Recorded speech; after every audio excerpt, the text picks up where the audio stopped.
Hello, everyone, and welcome to Leaders of Today, Teens to Titans. Today, I want to introduce you to my guest, Keyana Cellucci, a visionary entrepreneur and owner of hair salons in both Maine and Pennsylvania. Her salons push the boundaries of traditional operations and break preconceived cultural barriers to diversify and redefine the client experience. She's also the co-host of a podcast, Trust Me, with her bestie, Beth Finkel, sharing wisdom on creating daily magic while balancing the demands of family, careers, and relationships. Today's discussion will focus on her leadership journey, starting at a young age with her parents' daily prompt, "Will you be a leader or a follower?" We will learn how this journey developed her passion to empower others to embrace their authentic selves. She leads by example, showing others how to discover the leader within.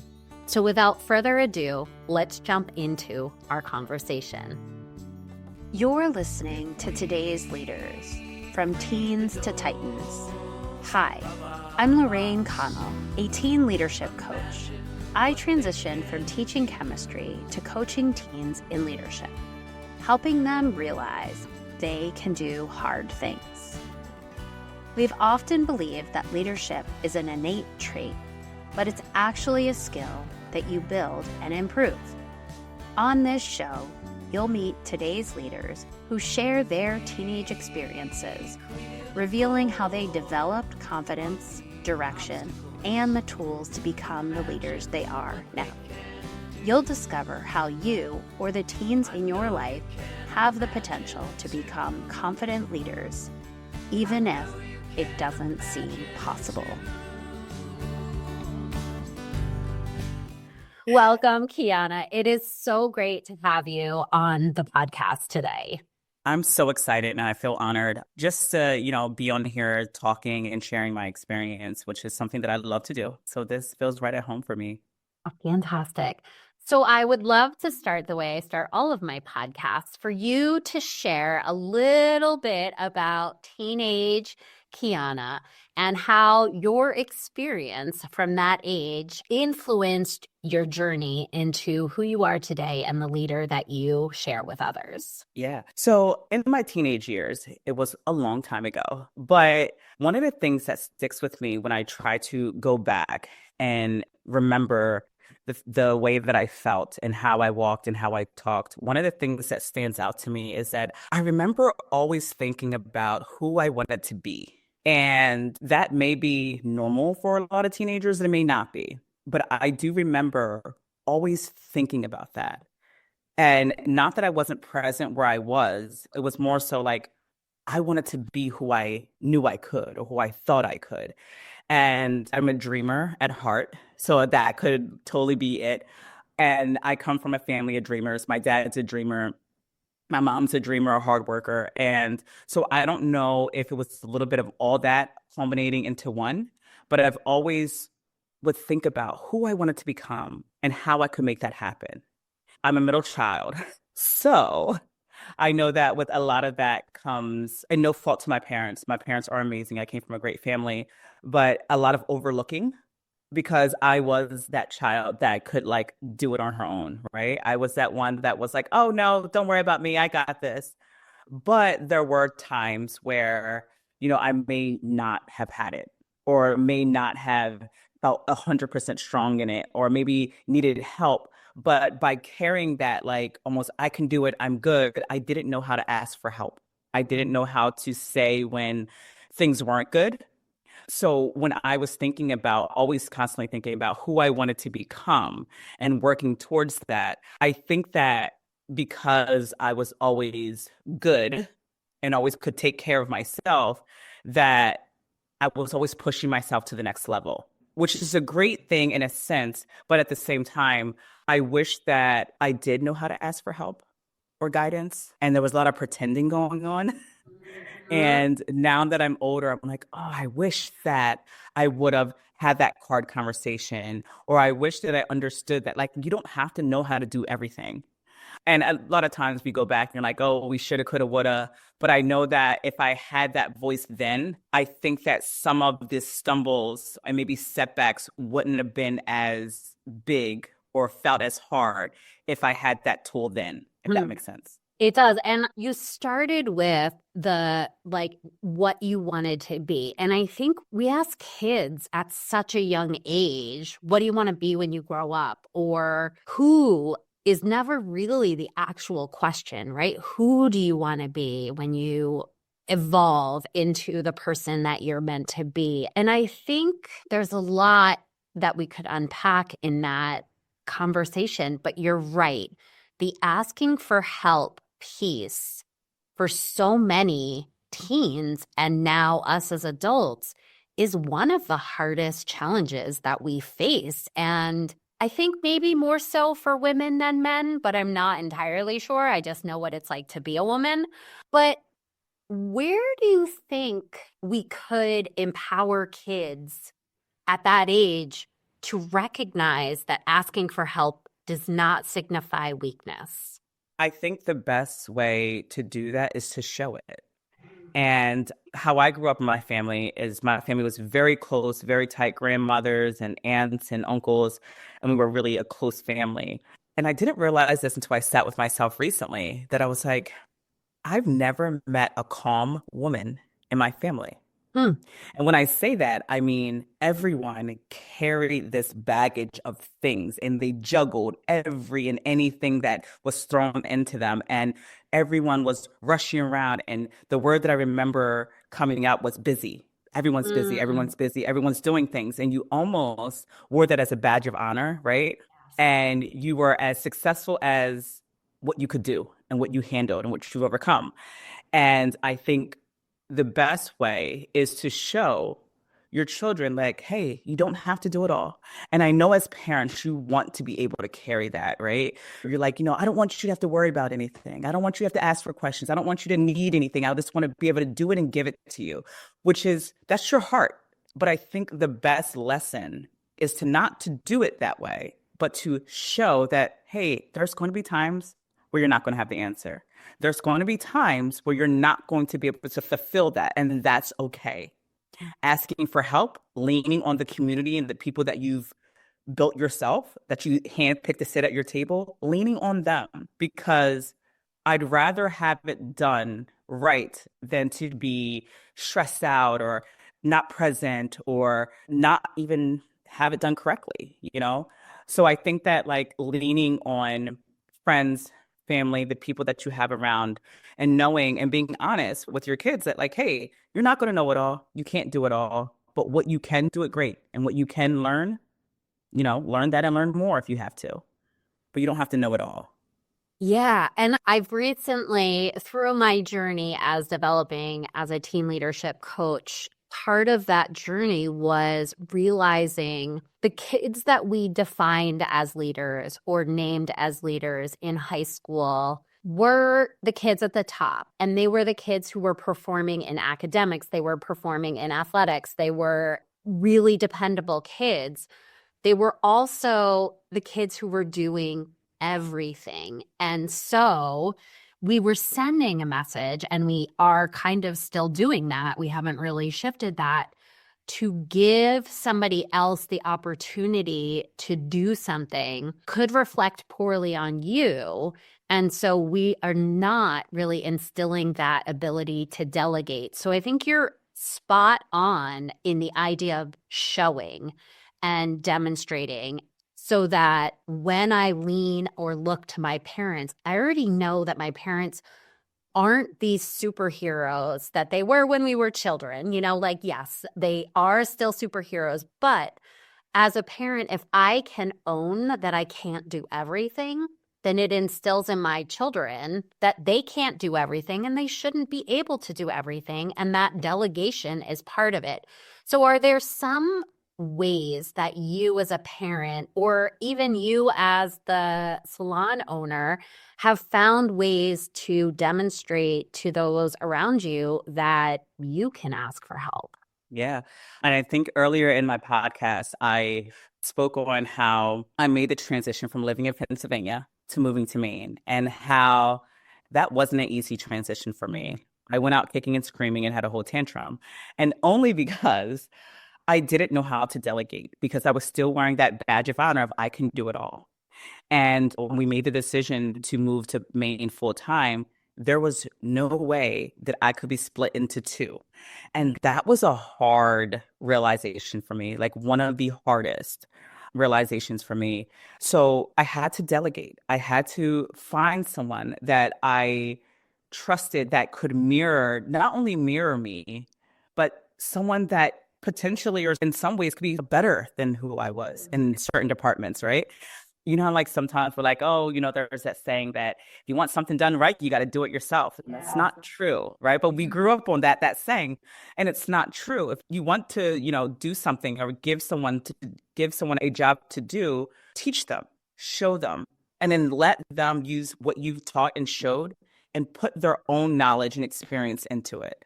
And that's the only way I was able to move to another state and have another business in Pennsylvania, was delegation and trusting and understanding and letting go of that thing that I thought that only I could do, letting that go. And I will say 100%, my business runs 100 times smoother, me being, 500 miles away or 300 miles away than when I was right in the same building.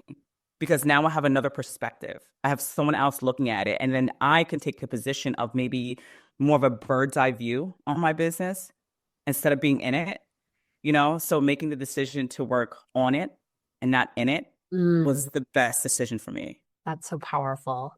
I want to lean into the fact that often we do not see ourselves as leaders. I will tell you personally that, I had all of these roles where I was leading, but I didn't want to call myself a leader because I didn't have an official title. I know that stems from my youth, and I'm curious, when did you see yourself and when were you confident enough to say, I'm a leader?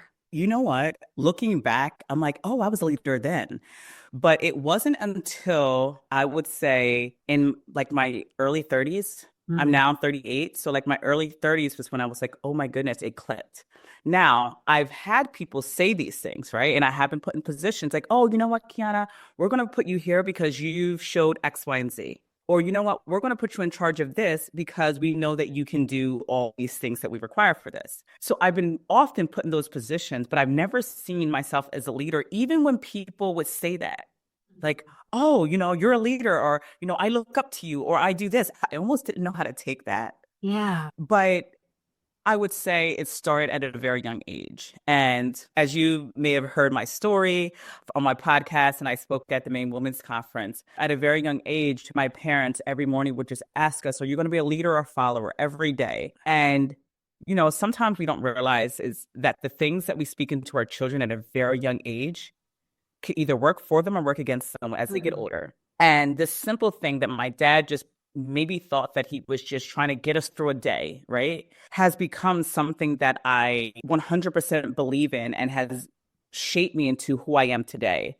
Because when I was faced with decisions, as we all often are as kids and adults, faced with decisions that I could have either went left or right, having that message instilled in me, are you going to be a leader or follower, subconsciously allowed me to choose the path of where I wanted to become. And so there's been some times in some situations where, especially in high school, where everyone was doing this thing. Everyone was going left. And I was like, you know what? I know this seems like the end thing, but I'm going to go here because this is where it's calling me at. And what I didn't know is by me choosing that other route, that I had 10 people behind me. Not that I was even looking for that.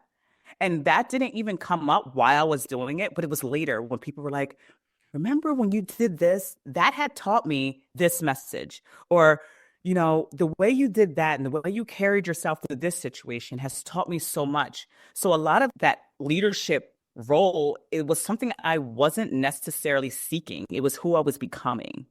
And how I was becoming that was making decision after decision, which felt right to me at that time. So I would say that leadership was something that was taught to me, was shown to me, And then I start walking in that world. And there's been times where, I might have not chose the leadership route because, yeah, that's how we learn. But for the most part, I think that that message that was instilled in me was always in the background. And a lot of it was like subconsciously, I didn't even know, Mm. I didn't have this marker that was like, oh, this is the leadership walk and you can only walk on this path. Sometimes you think that might be easier, but that wasn't it for me. I was always faced with choices, but the choices that was in my heart, the ones that I did make, and even if they were wrong at that time, I was choosing to be a better person. And then that in turn had other people label me as a leader, if that makes sense. It makes total sense. And I love that you talk so much about your decisions because that's my message. That's the only requirement in being a leader because you are choosing left and right. And what you said was that most people were going right. You chose left. And it was because you wanted something different. And you then knew what your goals were. And that is, it's like I planted a seed in you and you grew it for me. I'm curious about your parents or your father's decision to ask that question of you. Do you know where it came from for him? Like what made him say, I'm going to ask my children on the daily this question? You know what? It's funny. I've never asked him that. But if I had to take a wild guess, it may have been because he didn't have anyone asking him that. Yeah. Right. A lot of times as parents or as you get older in general, so whether you're a parent or not, you see a lot of things that could have been better in your life, right? Things that you wish you had or things you wish you could do. And then when you see younger people, you want to instill those things into them. So whether they're your children or people in your community, you want to instill those things because you know the path that you walked on, right? Good or bad. And you want to show someone or tell someone like, hey, it doesn't have to be this way. It could be this way. And maybe those people have people that can tell them that, but what if they don't? And I think that my dad was at that time seeing where his life was and knowing the mistakes that were made and the things and trials and tribulations that he may have gone through. And he was almost like trying to have us avoid those things if we could. And I think that was the one thing that he was like, if I could ask this question, it might not save them from everything, but at least it could help them know how to make a decision. Yeah. And I'm curious if you do follow up and ask him that Oh, I question. definitely will. I would love to know because I think you also identified that there is not a leadership path that we follow. And really, it's not until we look back, as you sort of alluded to, that we notice and we see how we got to the place that we are now. How do you think your parents watched your journey? And when do you think they saw the leadership sort of sprouting out of you? Now, this is a question that I have asked my parents, and they will say, since the beginning. And the reason why I say that is because when I think of leadership, I think of it as not like an outward title, right? You don't need someone to give, you're the CEO of a company, or here's your badge of, you're in control of this team. Leadership is something that starts within.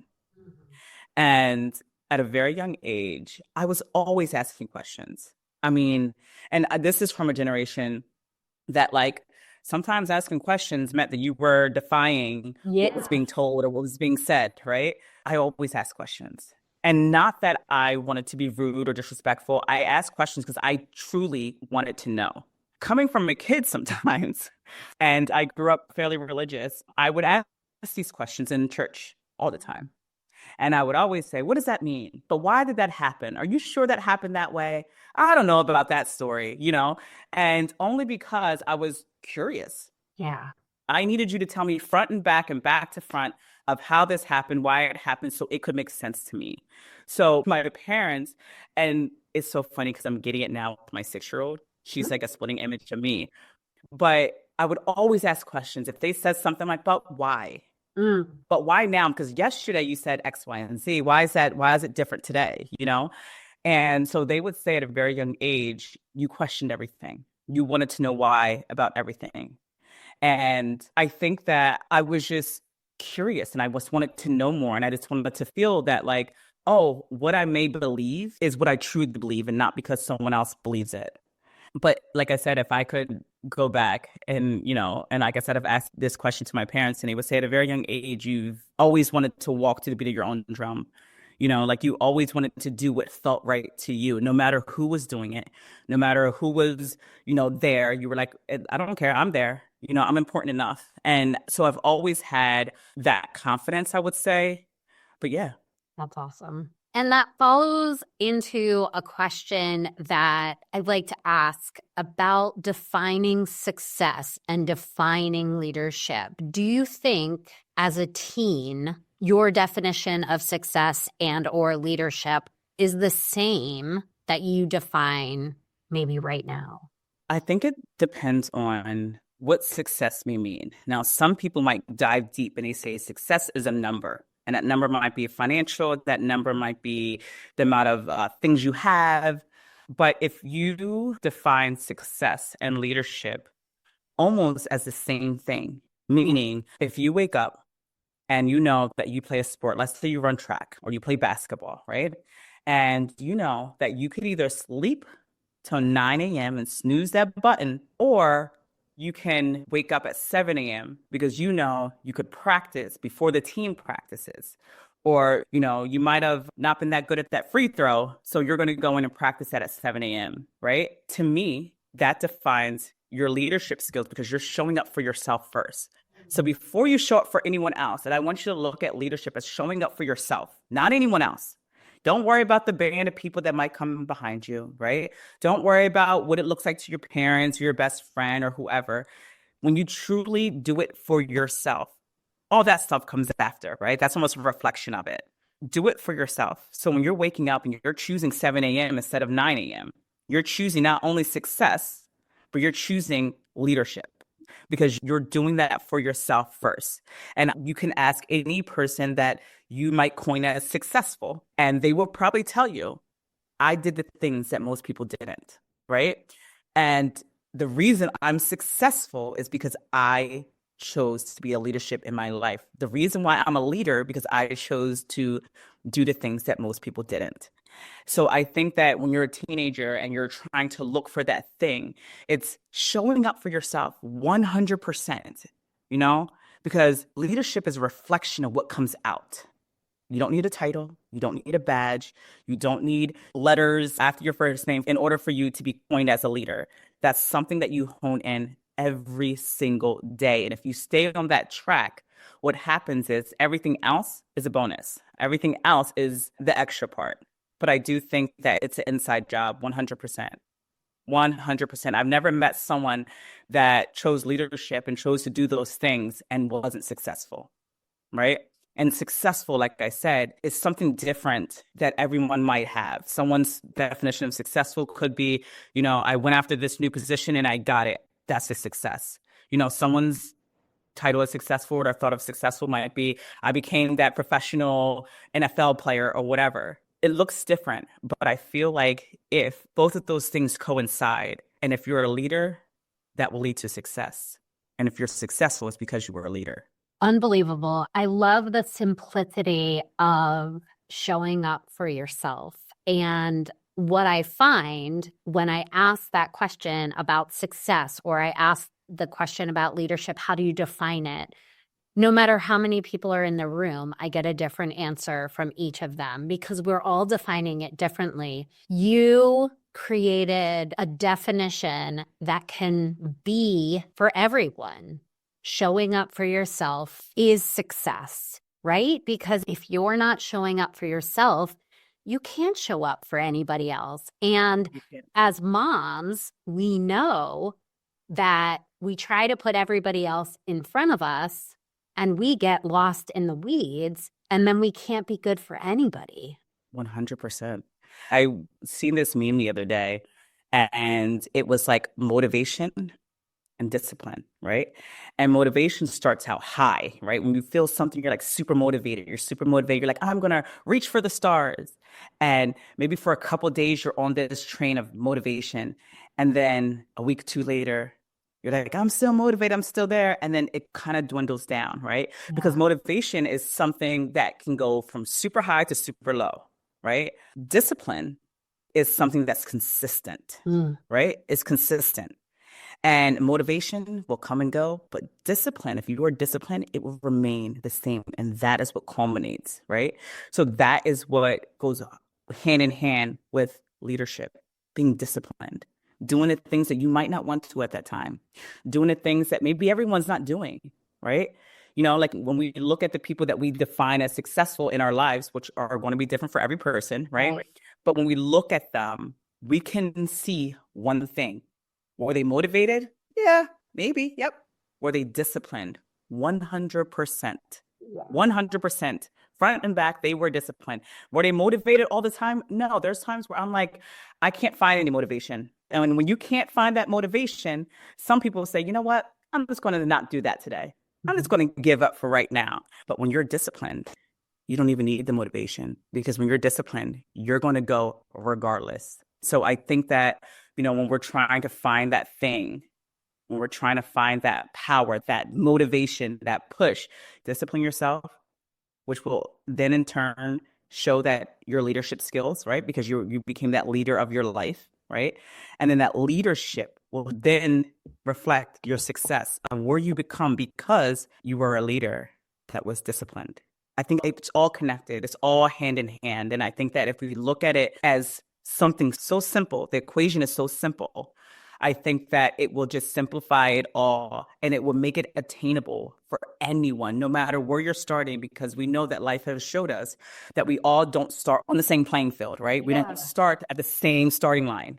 So no matter of who you are, where you come from, and where your starting point is, being disciplined in who you want to become will show your leadership skills, which will then in turn into your success. So no matter where you are, where you come from, you have that same opportunity if you apply this equation correctly. You don't have to start 10 yards down and have a head start. Some people do get that. And I know sometimes it can seem frustrating. It could seem like, oh, well, they had an advantage, right? 100%. But having that advantage won't always show them discipline, success, and leadership. What will is having that inside you. And no matter where you come from, you can hone in on that and you can hold that true to you. No one can take that away from you. Wow. I felt throughout our conversation, I'm like, well, there's another mic drop. There's another mic drop. But that one is truly so powerful. You share such simple, and we say simple a lot in my work. It doesn't mean it's easy. It never means easy.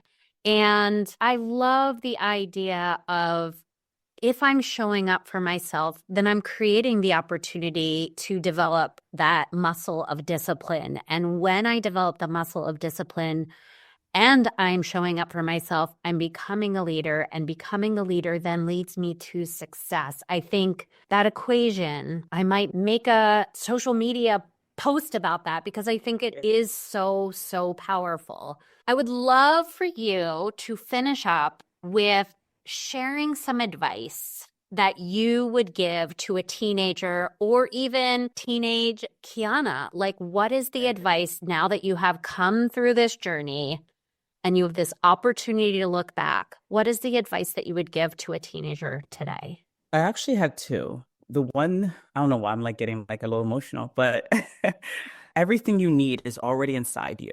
I think that to me, if I would have known that at a younger age, I wouldn't have been looking outwardly. I would have been looking more inward rather. Is everything you need is already inside you. A lot of times we tend to look outward and we're like, well, the reason why I'm not at this point is because I didn't have, looking at it that way, that might be the reality, but that won't change your position. That won't. If anything, it will almost hold you back. So don't focus more so on what someone else has. Look at what you have and where you're at. And it might not be much for some people. It might not, but everything you need to become successful, you already have inside you. That is the biggest thing. The other thing is that goes hand in hand with this is every thread counts. And when I say that is every setback, every failure, every success is what counts in your thread of life. right? So what might seem super hard right now that you might not have control over will become your strength when you get older, and you can't see that now. And it's not meant for you to see now, right? Because a lot of times we can't control the things that are happening to us. But if we hone in and say, you know what, this is where I'm at right now, but I'm going to use this weakness or this thing that is happening to me, and I'm going to use it to create something that can happen for me. And this is what's going to carry me from point A to point B, will show you like, oh, you know what? I had to go through that to get here. Right? I had to go through that storm to get here. There's a unique story that I use all the time. It's one of my favorite stories, but it's a story, I don't know if you've heard of it. It's the story of the cow and the buffalo, right? And it's this thing that I share with so many people. And it's my feel good. You know, you have those things that make you feel good. But the story of the cow and buffalo, and the one way to differentiate the two, a cow and a buffalo, is know that when you're in a storm, when you're going through the things that you don't necessarily want to go through, the cow will run away from the storm. And it's like, you know what? I'm going through this. I don't want to deal with it. I'm going to run away from it. And I'm trying to go as far as possible from it. What happens is that storm becomes bigger. It collects more debris. It gets powerful. And eventually it will catch up to you. But now it's going to be harder to weather through that storm, right? It's going to knock you down. And sometimes it knocks people down and they stay there. But a buffalo runs towards the storm. So when the storm's coming, it says, you know what? I'm going to get through it. The only way to is through. And I'm going to get through this storm as fast as possible so I can keep pushing myself and I can keep moving. And when that buffalo runs towards, the storm's not as heavy. It gets out faster, and it might just have a little dust on them, but it can brush it off and keep moving. You know, there's no broken bones. There's no ability from the ground up. They run towards it. And I feel like for me is, you know, when you're going through those things or when things don't seem right, use that to get through it. Because one day you're going to look back and you're going to say, if I didn't have to go through that, then I would be nowhere near where I'm at today. So as much as it doesn't seem right, as much as you think it's unfair, just know that every thread in your thread count matters. And you'll realize it one day. Yes, that is absolutely the truth. I say to so many people that your biggest weakness becomes your superpower. 100%. Fail forward. Dude, you know, go through the hardness. Yeah. So where do you want people to connect with you? Where can we find you? Yes. So we do have a podcast. It's called Trust Me. You can find us on Spotify, Apple Podcasts, wherever you listen to your podcast. You can, if you have any questions or want to know more about my story, you can email us at trustmebk@gmail.com, or you can follow us on Instagram at trustme_the_podcast. Thank you so much for this interview. Thank you so much. I feel like I have tapped into a space that I haven't tapped into a long time. And that is like those teenage years that like, you know, that sensitive spot. And I've tapped into that. And it's almost like I'm looking at myself, mirroring myself at that age. And I'm almost like saying like, it's going to be all right. You got this. Yeah. And that makes me feel good. You know, that makes me feel really good. So thank you so much for giving me this opportunity to go back to that person. Me too. Me too. I learned so much from her. Are you ready to help the young people in your life unlock their inner strength and step confidently into leadership? The new workbook from Peers Not Fears, Your Voice Matters, Uncovering Your Unique Leadership. It's designed to help teens see the leader in themselves, step by step. It's not just a workbook. It's the first step towards a ripple effect that could change lives. Let's turn today's teens into tomorrow's titans. Thank you for tuning in to this episode of Leaders of Today, Teens to Titans. If you found this episode helpful, please subscribe, leave a review, and share it with other parents who might benefit from this conversation. Together, we can support our teens in building healthy, positive relationships and become leaders of tomorrow. Until next time, I'm Lorraine Connell, and this is Leaders of Today, Teens to Titans.